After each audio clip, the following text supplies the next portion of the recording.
Accept where you are and the responsibility that you're going to take yourself where you want to go. You wanted a good husband, but you wasn't a good wife. You wanted children, but you wasn't a good parent. You wanted a good wife, but you wasn't a good man. I measure the value of a man by how hard he presses. That's how you can determine who you're fighting, by how hard they press. How hard you press tells me how hard you hit.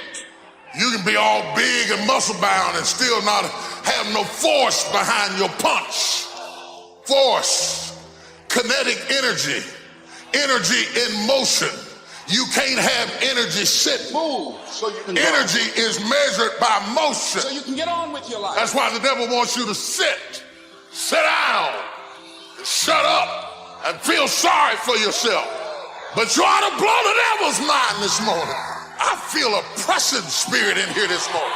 I feel a determination in here this morning. I feel a fight in here this morning. Look at your neighbor and say, get on up them steps. Don't you get 40 and get tired. Don't you get 50 and get tired. Don't you get 60 and get tired. Don't you get 70 and get tired. Don't you get 80 and get tired. Get on up them steps. Understanding and knowing that we can move from where we are, that we can begin to design the kind of life that empowers us, that gives us happiness, that enable us to be on top of who we are, knowing that as we begin to explore new horizons and new vistas in life, that as we begin to focus on developing ourselves, as we begin to elevate ourselves and not to follow the crowd, activating the thinker in us and disciplining the emotional part of ourselves. It's not easy, but through practice and practice and practice. Practice makes what? Absolutely not. Dismantle that belief system. Practice makes improvement. You can always better your best. You can always go beyond anything that you have ever done. You'll never hit a state of perfection. And so all you're looking for are new breakthroughs through practice and practice. You'll get better and better. And there's still some things that will happen to you that will catch you on the blind side that you did not anticipate. Sometimes a visionary cries out on the inside and says, God, don't even show me what shall be. Because every time I shout and dance over what you showed me, I go home to a harsh and painful, bleak, dark reality. And the fact that I am torn between what shall be and what is creates agony in my life. The Bible said hope deferred makes the heart sick. There are moments that I'd rather not know that I'm going to be king if you're going to send me back out into the field to take care of sheep. Why didn't you just hide that I was going to be king so I could be satisfied taking care of sheep? But because you told me you had more for me, I wanted to hasten the process to get to my destiny. Now I'm not happy doing what I used to be happy doing because I'm tormented by what shall be. I want to hasten my process so that I can get to an expected end. But that cannot be done because a blessing given too soon is not a blessing at all. I can give my son the car keys now and tell him to go to the store. But had I given it to him when he was 5, it would not have been a blessing at all. Same car, same son, given too soon. He can't handle it. So would I be a good father if I gave him a good thing too soon? Sometimes my goodness is proven by my ability to say not yet. The younger brother of the prodigal son teaches us emphatically that if we get what is ours too soon, we cannot handle it. That the same thing that should make us praise the Father will drive us away from the Father if we get it too soon. The Bible said, he said, give me the portion of goods that falleth to me. The Father gave in and gave it to him, and the blessing drove him over the edge. He ordered you to go up the steps. He wouldn't let you bypass the process. All those people who offered you quick deals, the reason the deal went down is because God ordered you to go up the steps. He didn't intend for you to go up the elevator. He knew if you got there too fast, you wasn't going to be ready for it. He slowed down your process. He let the deal go down. It wasn't time yet. What you are and what you become depends on how you use your You can decide that you're going to stand up to life. You have the power to make that decision. You have something that you brought to the universe. All kinds of challenges and all kinds of difficulties. If you don't have these strong purposes for the future, it's easy to get swallowed by a bad day. It's easy to be almost annihilated by a poor month. And it's easy sometimes to almost disappear beneath the waves of a year that goes backwards if you don't have something to pull you beyond that year. So if you want something to pull you through all kinds of challenges, all kinds of difficulties, and things that come at you, you got to have something on out there, beyond today, beyond next week, beyond next month, beyond this year, that pulls you into the future. And the clearer it is, the stronger it pulls. The more dynamic it is, the more it affects your life, your spirit, your heart, your soul. It also creates imagination. It gets your mind working on how to achieve that purpose. And if your mind will work, and if your heart works, and if your spirit works, and if you have good input, like good ideas, I'm telling you, there isn't anything you can't accomplish. So that's one of the great powers that'll make a variable of you, and that is purpose. Here's the next one: expertise, excellence in skills. Wanting to excel in all of the skills and settling for nothing less than an outstanding performance. If you're willing to be the best in your field, if you're willing to demand of yourself excellence in skills, to be the best that you can possibly be. In the training, do the best you possibly can.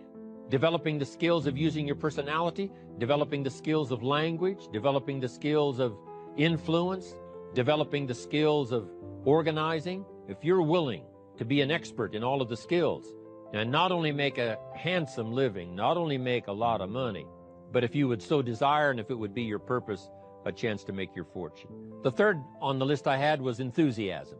And here's what I wrote about enthusiasm. Enthusiasm that's powerful is mostly enthusiasm that is enthusiasm inside, 90%, 10% outside. But the enthusiasm that really affects people is not just being loud, but the enthusiasm that runs deep, the enthusiasm that comes from deep inside, created by self-confidence, created by purpose, created by genuine willingness to help other people.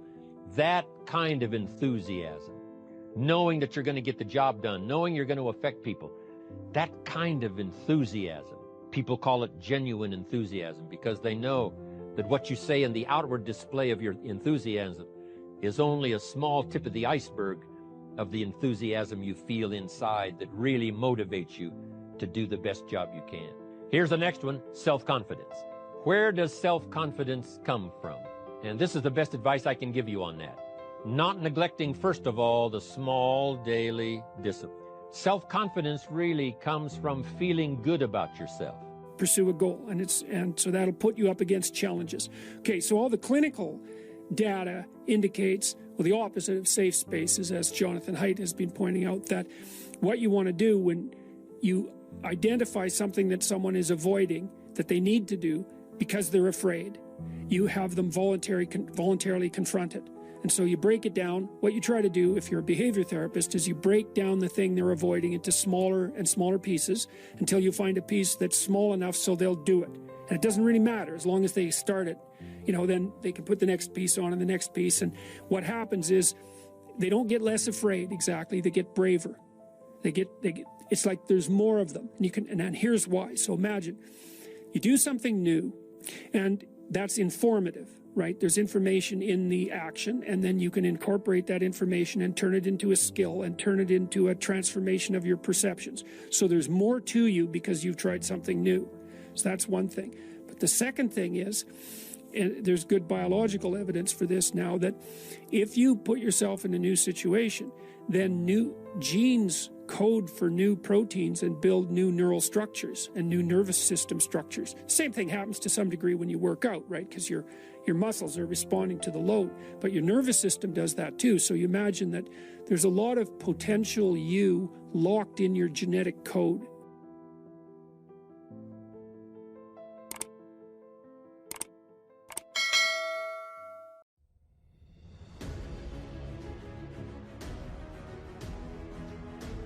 When I was going through Ranger School, we had to do a lot of spot checks. A spot check is basically We don't have time to get all your gear laid out to make sure you have all your shit. Just because there's a very large number of ways to interpret the world doesn't mean there's a very large number of productive, meaningful, and sustainable ways to interpret the world. It's just the representative they're putting out there. It's not who they really are. And it's not something that you need to be aware of because it's not something you can control. People who you thought will help you won't be there for you. Where's your feeling of being empowered, having the capacity to create now? That's going to happen to you in life. And I say that what's necessary is that you stand courageously, daringly, that you become bold. In spite of this, I'm not giving up on my dream. I want the guy who's struggling. I want the guy that failed and can still get back up again. Your problem is your pain has identified you. Your pain has weakened you. And some of you, as long as it's a perfect day, you operate in excellence. So a spot check is maybe they'll check out 2 items. Maybe making sure you have your extra batteries, extra ammo, whatever it may be. The whole idea of a spot check is to make sure that you're staying squared away. Because you don't know what kind of item they're going to check on. So how does that apply to your life? This is how it applies. You want to make sure you spot check yourself, make sure you stay dialed in at all times. It's also important to check your spot check your boys, your girls. Make sure that they're staying hard. Call them up in the middle of the night. Give them a call and say, hey, tomorrow at 8 o'clock, make sure they're staying dialed in. We have 2 voices in our mind. I've heard them. I hear them now. And they're real. The thing that's so interesting about the day is like a page in a book. I had one client who was spending about 45 minutes a night fighting with his young son about when to go to bed.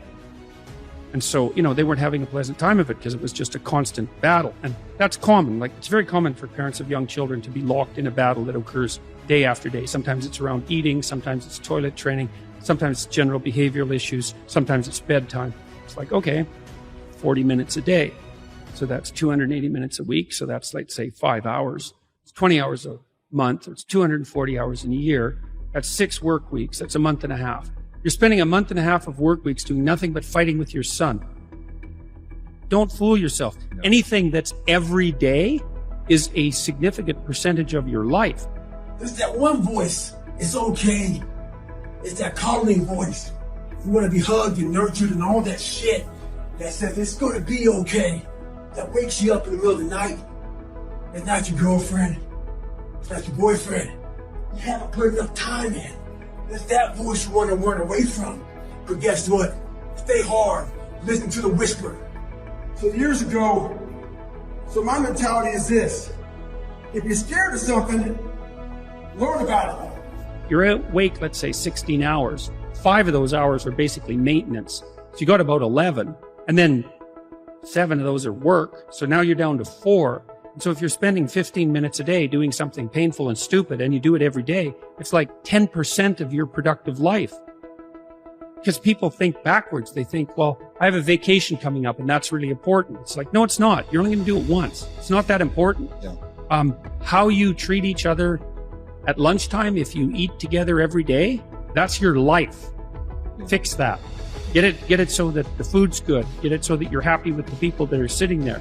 Fix that. It's like, poof, 10% of your life is fixed. The purpose is to align ourselves to really make a change. So you can either be the conversation about making change, or you can be a part of the action to do it. I want to be a part of the action. I don't want to be you or beat you. As soon as the circumstances change, you quit, you give up. So what makes ET different than everybody else? Every year, I just kept going. And I kept going and I kept going. I kept saying, one day gonna be my day. You know what I'm not gonna do? I'm not gonna quit in the process. I'm not gonna give up. I'm not gonna give in. Don't let life change your name. Don't let it change your name. Don't you be nasty just cause they're nasty. Don't you be hateful just cause they're hateful. The more you can begin to delineate in life between things I can control and I cannot control will be to the extent that you're more productive and you're happier. You can control your own thoughts, your own emotions, your own identity, and your own patterns, not other people's. So speaking of these payoffs we talked about earlier, how can you begin to get the payoff you want from the new empowering pattern? And so a couple questions I want you to ask yourself today, because we do want more bliss. Since that's my word, I'm assuming you want more bliss after you've heard all the synonyms, and I know you want the antithesis to misery. So assuming you want more bliss in your life, decide to have it and take some actions towards getting it. So let me ask you a question. What are you doing currently to create more bliss in your life? What are the actions you're taking to give yourself more bliss? You are intentionally seeking more bliss. Don't you be vengeful just because they're vengeful. Don't lose yourself in your situation. Don't let your situation eat up yourself. Learn to be your own booster. When I started trying to convince myself I can be a businessman, after flopping and failing and losing thousands of dollars, and feeling stupid and dumb and having people take advantage of me, because of what I didn't know, I had to talk to myself, because people were saying to me that I was dumb, and somewhere in the back of my mind, I was saying, you're right, look at what I've done. I had to say no, no, no, no, no, no, no less. Hey, come on, man. Get yourself together. Because bliss is going to lead to more wealth, more abundance, more fitness, more faith, better relationships, more happiness, more peace, more wins, more success, more recognition, more significance. So what are you consciously doing now that you've chosen bliss? What is the consistent action you're taking to create more in your life? What are you doing to give yourself bliss? Is it acknowledging victories you have? Is it giving gifts to other people of your belief and your hope?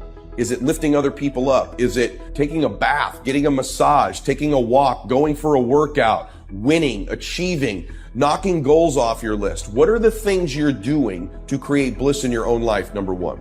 Number two question I have for you. What are you doing to intentionally create bliss in the lives of the people that you care about? Because this is the pathway to getting more of it ourselves. The more we begin to give other people bliss, the more we begin to consciously make choices that give bliss to other people in their lives. Where you figured out why you wanted it, you started assigning meaning and purpose. I'm doing this to save my mom and my sister, whatever the case may be. But you're assigning something to it that is deeply personal, that really makes sense with that thing. And now when an unforeseen obstacle comes your way, you know why you're fighting for this. And you will push through that boredom because it's something that you know on balance you love anyway, and you're fighting for something that matters to you. When you get that magical cocktail, as Friedrich Nietzsche said, a man with a strong enough why can endure any how. So you need that strong why to keep you focused, to ignore all the other obstacles and opportunities, to really go after that thing and to have tested. You've tried a lot of things. You did not prematurely optimize. So I know that this one is good for me. I know that I'm not, because a lot of people, they end up they like the beginning. And so in the beginning, to get that understanding, to understand that right now is the time for you to be better than you was yesterday and not hold on to the things that you cannot control. So if you are living today, then do something good, keep that faith, keep hoping, and stop turning your back on the best things in your life, because there are some good things that are happening right now for you. You're breathing, you're alive, you're doing things right now, you're walking the walk right now. This is not the time to quit. This is not the time to give up. This is not the time to stop. How many times have you said, I know I need to do better, but you don't? How many times have you got on a scale and weighed yourself, but you wasn't happy? How many times have you pulled up those pans and it just didn't fit right? How many times have you said you could not stop eating a certain type of food, but you kept doing it anyway? You see, my friends, that's an excuse. You're looking for a way out. I know I'm here. I'm ready to fight. This is good. And then as time wears on, laziness kicks in. They like distraction. Maybe they have ADHD. They want the next dopamine hit. They pick up their phone and suddenly they think it's, oh, well, this Tom said to only do the one that gives me more energy. This doesn't give me enough energy. I'm going to go try something else. I would say once you've done the early exploration, of 15, 20 different things and found some that give you more energy than they take, then if more than 3 times you find yourself starting only to stop and want to start over again, that is you're lacking grit. Angela Duckworth has a book called Grit where she addresses this, but basically you have to at some point draw a line in the sand and say, look, I know that in the early phases of this, I loved it. Now I just need to push through the boring stuff by knowing why I'm doing this and having a desire to progress in my life, which is incredibly important. And I'm going to do that by gaining mastery in the skills that I would need.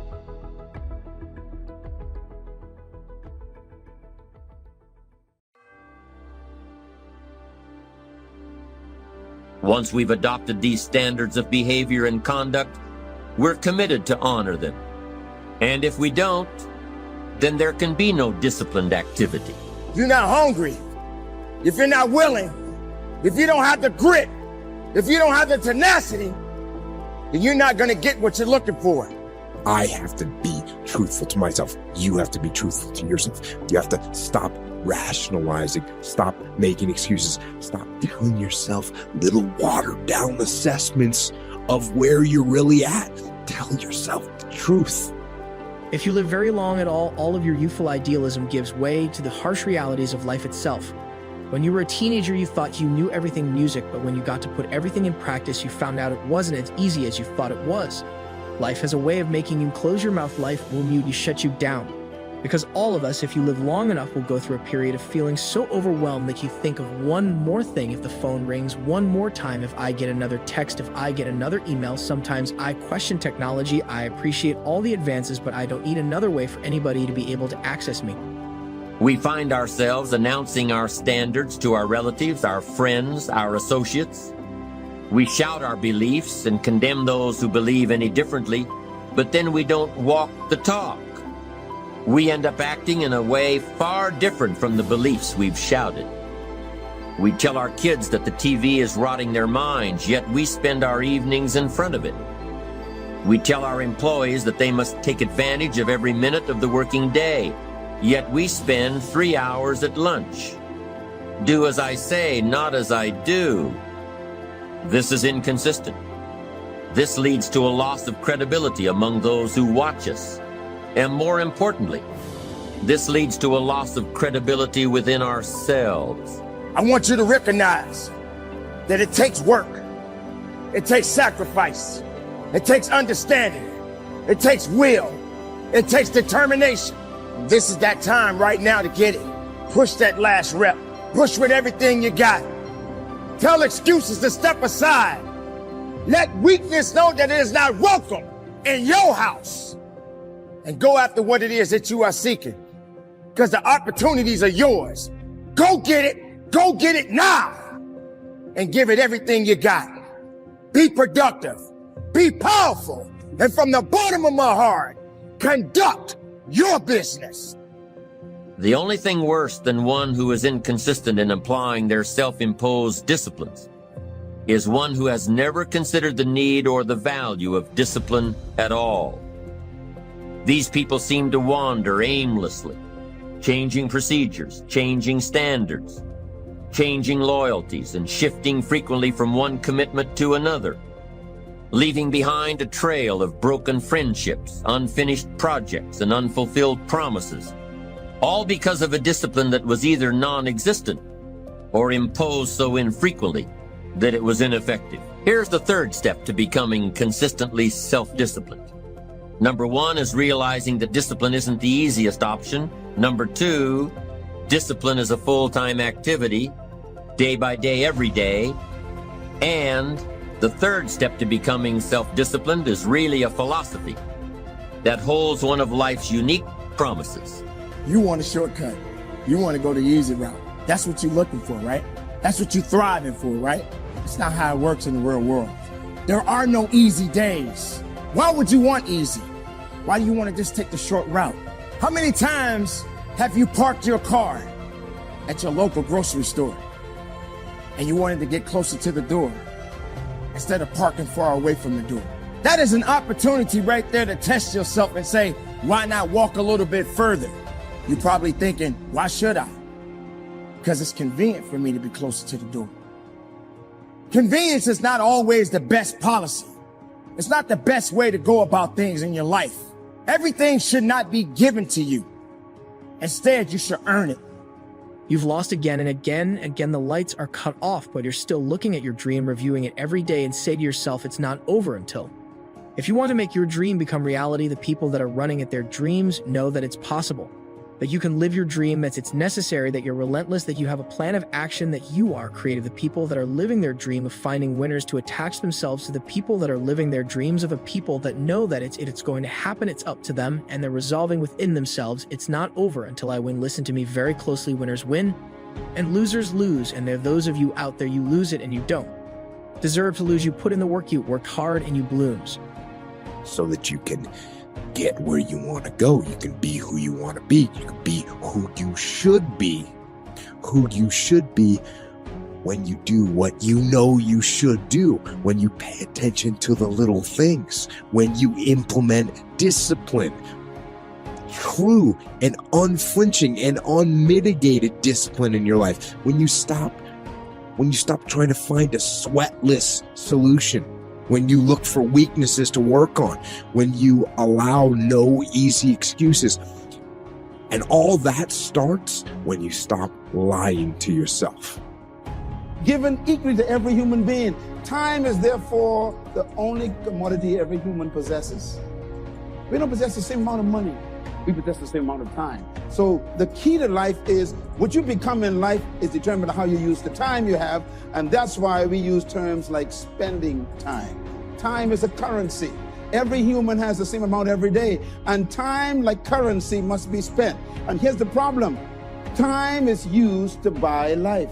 So whatever you are, you spend your time buying it. Time is so powerful that whatever you invest your time in, you become. Write this down. Time can be what? Abused. Time can also be lost. You can lose it, just like money. Time can be squandered, just like money. You can spend an entire day. Have you ever said this? I don't know where the day gone. I mean, you do me a favor. This is me here to turn that around. The people that are running after that dream know they're going to have hard times. They keep on running because they're saying within themselves, I'm the one no matter how bad it is or how bad it gets, I'm going to make it. The people that are running after their dreams are the people that are hungry. Listen to me very closely. Somewhere you are broke, listen to me, you flat out broke, right? You ain't got gas money. And we're not just talking about money, you've broken your relationships. You've broken your health and you not work because you have to be right. And I'm telling you, your whole life is going to change. When you stop lying to yourself, that's when you can become who you know you should be. When you tell yourself the truth about where you are so you can make sure you are in the right place. And if you're not in the right place, that you can get yourself on the path to get there. Path of discipline, the path of hard work, and the path of truth. Most people, their associations are to avoid anything that's uncomfortable. But it's so illogical because when you look at comfort, a lot of those are connected to discomfort. Like discomfort is your friend. It really is. Like discomfort, not being happy and content with certain situations in life, certain feelings in life. They're massive motivators and they're amazing at facilitating change. Well, when I was 21 and I was first starting to do comedy, that's when I was really devouring as much of it as possible because I was trying to figure out like how to not be so lazy. Yeah, I know, that's right. Why? You squandered it. It didn't take you closer to your goals, didn't take you closer to your vision, didn't accomplish the things you wanted, and you spent it and squandered it on stuff that didn't count. Time is more important than money. That's why the businessman say time is. Can I put it another way? Write this down. Time can be depreciated just like money. Time can also be devalued. Every hour is important. My question is, what are you spending it on?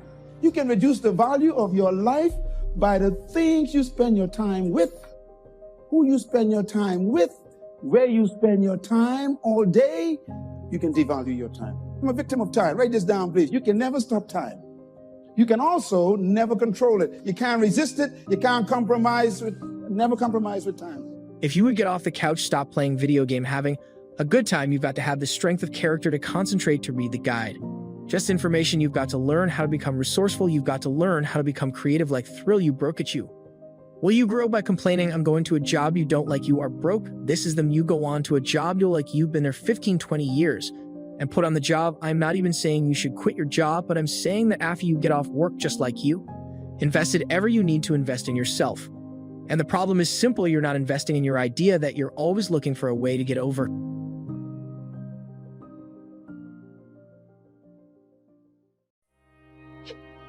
Listen to me. Talk to God often. Even if you're not perfect. Just talk to him every day. You don't have to be in the same faith I'm in, or you ain't got to call God the same thing I call him. But listen to me, you do have to call him, though. It's not gonna make your life easy. I made a t-shirt one time that said, faith don't make it easy. Faith makes it possible. All you want is the strength to get through your life. You know, I've been going through a lot lately. Somebody sent me a plaque. You know what it said? It said, on the days that I feel like I'm not gonna make it, on the days that it feels like I can't endure anymore, I think back on my track record for surviving all my bad days. And so far, surviving all my bad days, my track record is 100%. That's pretty good. Now, I have some tough moments. So where I started from was my father making $5 a day. I come from nothing. I had a severe stuttering problem throughout school. I flunked out of school. I'm on my third marriage. I lost everything I've owned twice. I've been homeless and lived in a car for 3 years. It ain't about the money. I know a lot of very, very rich people that's miserable, not happy at all. I can bet you most of you are happier than most of the people I know. And I know some very, very wealthy people. And money don't make you happy. It helps you through a lot of situations. You know the only thing about money? Money takes all emergencies and turns them into mere inconveniences. That's what money does. Really, other than that, it's a lot to come with money. But if that's your desire to get more of it, you got to ask God for it. If you want to be happy or successful, you got to ask God for it. Most people don't have the life of their dreams because you don't ask God for it. The scripture says you have not because you ask not. It's a very simple scripture, but listen to me. If you up your ask, he will up his give. If you change what you ask God for, he immediately changes what he gives to you. It's a scripture that's available for everybody. It's not just for rich people. When you jump, your parachute not going to open right away. The problem with jumping is every successful person I know has jumped. When you jump, it allows your parachute to open and you to sail through life within your gift. But when you first jump, your parachute don't open right away. That ain't how it works. If it opened right away, everybody would jump. When you first jump, you're in an uncontrollable fall. It's almost like you're spinning out of control. But you got to stay with the jump because eventually God will put the necessary air up under your parachute and you'll be in the air like you're supposed to. But you're just going through the process. Like I tell my kids all the time, it take a long time to make a lot of money. See, my kids look at me and they be talking about, well, Dad, you ain't got no degree. You didn't finish school. Why I got to go to school? Well, first of all, you don't have no jokes. Let's start there. And my kids don't understand the process. See, they just see me now. They didn't know I flunked out of school. They don't care nothing about the third marriage I'm on. They don't know that I lost everything twice. They wasn't around when I was homeless and I lived in a car for 3 years. They didn't see the process. Everything you're going through is preparing you for what you ask God for. You just got to quit tripping while you're in the process, because the process is necessary. You may not see it now, but when he gets you on the other side of it, you're going to see exactly why it went that way. And you're going to be okay with it. But quit tripping during the process. Oh, Lord, why me? You ain't the only one. Oh, Lord, why me? You ain't the only one. Oh, Lord, why I lose my job? You ain't the only one unemployed. Oh, Lord, why he leave me? You ain't the first chick got left. This might not even be your last time getting left.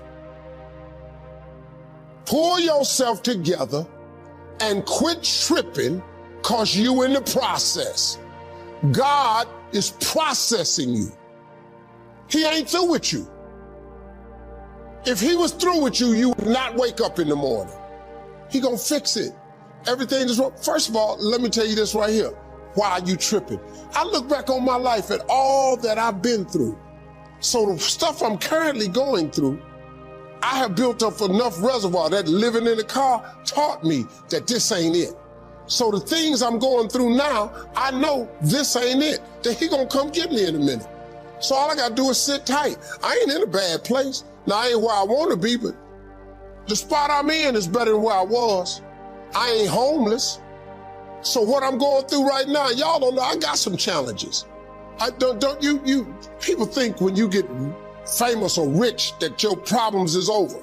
Oh, they got a whole new set of them for you. They got some stuff you ain't seen. Biggie wrote a song said one time, more money, more problems. I gotta tell you something, that boy wasn't never lying. But I'll tell you the truth right now. The problems I got right now, I'll take them. Because the problems I had when I was homeless, I don't want them no more. See, money gonna change your life a little bit, folks. All of you gonna get more. What most people do is to give up before God give you the gift. See, when you ask God for something, he boxes it up and he ships it immediately. But you have to remain on Faith Street in order to receive the gift. The problem is when God boxes up the gift and he ships it to you, he never gives you the date that the package is gonna arrive. He'll never tell you that. Most people move off Faith Street before the package get there. You can't move over on the I Doubt It Boulevard. He don't ship packages to I Doubt It Boulevard. He only ship packages to Faith Street. You can't get over there on I Don't See House Circle. He don't ship nothing to I Don't See House Circle. So when you move out of faith, the package gotta go back to sender. That's what happened. So you have to stay. You have to stay in the process and complete the fall. You're gonna get cut up on the rocks. You're gonna get your skin toe up. You're gonna lose loved ones along the way. You're gonna lose friendships along the way. Might lose your car, your job along the way. You might lose your house. But trust and believe that God got you. Name one time he ain't ever had you. See, here's the problem with Christians. You sit them, you say you're a Christian. Name one time God ever let you down. Just name one time. Name it. Name one situation he didn't bring you through. If he ain't bring you through it, he currently bringing you through it now. You know how I know that? Because you sitting in here. Okay.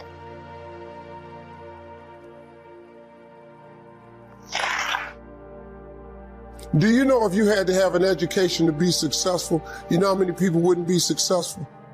Mark Zuckerberg and Bill Gates, two of the richest men in America, ain't neither one of them got a degree of any kind. But they have more degrees working for them than a thermometer. You don't need an education to be successful. I flunked out of school. What God has for you, quit tying it in education. People kill me.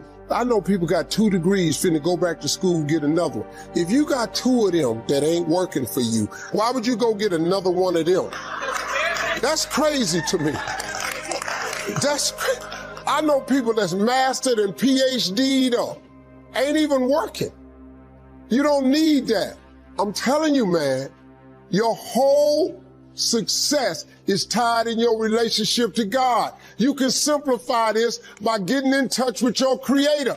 That's your key, man. Quit tripping yourself out. Hey, y'all, don't forget to pray. Don't be ashamed to pray. And don't ever be too proud to pray, because prayer changes things.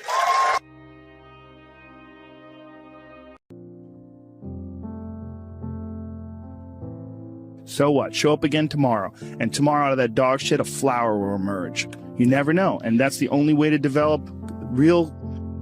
And you understood that you don't need to go back to that mistake again. These things in life are not easy for me. You look to your left, you look to your right, and you start to judge yourself off other people. I'm a winner. I'm going to win. You're born with a gift. It's not that then you get good at something along the way. What you're good at, you don't take for granted. You don't betray it. What if you do? Betray your gift? You betray yourself. For far too long, you've been holding yourself back.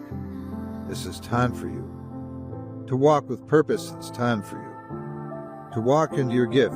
Like, to really develop your potential 100% in anything, whether it's as an author or even as a martial artist. There's a lot of creativity in martial arts. To be a great striker, you have to be creative, because you have to develop patterns or execute patterns that aren't going to be perceived. This idea that life is hard, something you're supposed to shield from them, it's so silly. And, you know, I've had this conversation with my friends because, so we put our kids in these good schools, we live in these nice neighborhoods, everybody eats healthy, and there's no fucking domestic violence, and everybody seems, it's so different than all of our lives. And we were talking about it. Me and Brian Callen were actually talking about it. And yes, sometimes you may make the same mistakes, but those mistakes can be even more crucial in your life. And this is why you must continue to push forward and get rid of the things that are not making you better. The battle continues. Carry on. Be productive. Be powerful. And from the bottom of my heart, conduct your business. Lights, camera, action.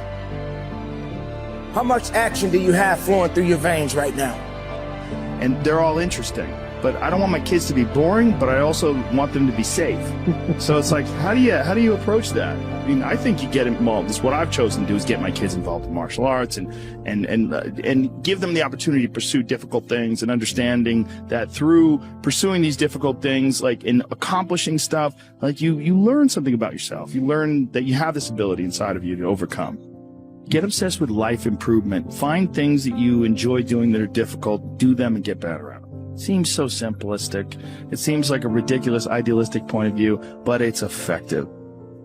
Well, you need some amount of pride and some amount of ego to get good at things in the first place, because it's such a counterintuitive notion, because you have to have a belief in yourself. You have to be able, like when you start out at jiu-jitsu, you're a white belt. Like, I remember being a white belt and being like, oh. How far are you willing to push yourself? Or are you the type of person that likes to sell wolf tickets? Like to fake the funk? Pretending you're doing something when you're really not? How much effort are you honestly putting into your craft, into your ideas, into your work? Whatever it is that you got going on in your life, what are you prepared to do? Action. Think about that for a minute. How long have you been stuck in a rut, constantly making the same mistakes over and over again? But there's nothing wrong with mistakes. But why do you keep making them? The same mistakes. Keep putting yourself in a position where you can't go beyond those mistakes. Constantly making excuses. All you're doing is preaching. All you're doing is putting out words. But there's no action. Ladies and gentlemen, you got to put the action in. You got to be about your business. It's time for you to live your best life. We're going to make mistakes. You got to own them. Then you got to make amends. And then you got to move on, so turn the page, get off the ride. You are the author of the book of your life. Turn that page. The only person you're destined to become is the person you decide to be. You never made a mistake, it means you never tried. If you never tried, means you never took a chance. Like, if you're a female, well, she's skinny and she doesn't work out as hard as I do, and everything starts to corrupt your mind. You start to look around too much at other people and what they're doing, and that starts to corrupt your own dialogue. We are judging ourselves against too many people. You have to judge yourself against yourself. And that's the one thing I started learning, man. This isn't a race against me and other people. This is a race against David Goggins and David Goggins alone. And once you can silence all that bullshit, all the outside interference and things that are attracting your mind to everything, you can then start to grow and realizing, I'm stressed out for no reason. This is my own little race. This is my own timeline, and this is how I'm going to run it. The conversation has to become an honest conversation of where you're at mentally. Where am I at mentally? If you never took a chance, you never believed in yourself. You never had faith. You need faith, you need to believe in yourself. It doesn't matter how many times you fail. What matters is you keep getting up every day and trying again. And that's what really is important. Knowing that you know each day you have an opportunity to change, but I want to give you a new word for change. And that word is evolution. And you are you. Going to evolve or inspire, see everything. What you believe you deserve, and you're allowing it to happen. And I'm going to challenge you today to stop that. Stop allowing it and know that you deserve better. And so we're going to talk about something very ironic today that doesn't seem connected to it, but it's absolutely connected to it. And that's ego. See, the truth is ego is always false. Ego is always something that raises its head when we're insecure, when we're fearful. If you meet people that you think are egomaniacs that are constantly bragging about themselves, these are the most insecure people that you know. They're the most fearful people that you know. They're the most scared, and they're usually the least happy. And so, but I'm going to say something to you today. I want you to consider as I go through ego today. I know you think, wow, I'm so down on myself. How could I have an ego? It's actually the people that are down on themselves that actually have their ego materialize and show up more often than they think. And it's their ego that may actually be holding them back. You think, wow, how could someone with low self-esteem have a big ego? Well, trust me, they do. And so egos are not part of people with high self-esteem. The people in my life that are the most self-confident typically don't have big egos. Look like shit. I feel like shit. I'm falling behind in school. I'm lazy. My house is a mess. You have to look at what it is and call it what it is. Don't find words to make yourself feel better. Because we hang around people that make us feel better, that tell us what we want to hear, not what we need to hear. And so we stay away from those people. And we stay away from those people, like our internal dialogue becomes that kind, it's okay. It's not okay. So that's where it starts. It starts with that accountability of it's not okay anymore. This can no longer be okay. And calling yourself out for exactly what you are and exactly how you need to fix it. We have an epidemic in this world. The epidemic I'm talking about is changes, the economy changes, relationship changes, we change mentally and emotionally and physically, and you are either dying or you are either living life. Always offers you a second chance. You know what it's called. Tomorrow, see change as growth, see change as transformation, see change as evolution. Your history is not your destiny. You can't get it because you want it. If you put in the work, they can't deny you. And so I want to talk to you about that today. By the way, I'm covering this today like many things I cover because it's something I struggle with. My ego will step forward often in my life, and it usually steps forward when I'm the most scared. It could be when I'm achieving. I'm starting to be pretty full of myself, right? But a lot of times when you're achieving and you're full of yourself, what's really happening in your mind is you're afraid you're going to fall down. You're afraid you're going to lose something. You're afraid there's going to be a setback. So often our friends where we see their ego is when they're doing good. Or she thinks she looks so good, she's showing herself. Actually, she doesn't think she looks good, and she's looking for validation from other people. You guys that have a friend, he's really winning, he's making a lot of money, he's just not the same. He's got a big ego all of a sudden. You'd be surprised. That money he's making, that car he's driving now, he's so afraid he's going to lose it. He's so scared. He so believes his results have exceeded who he really is. He's so out over his skis that ego shows up because he's afraid. When you see ego, know it usually means fear. And I know that sounds counterintuitive, but it's true.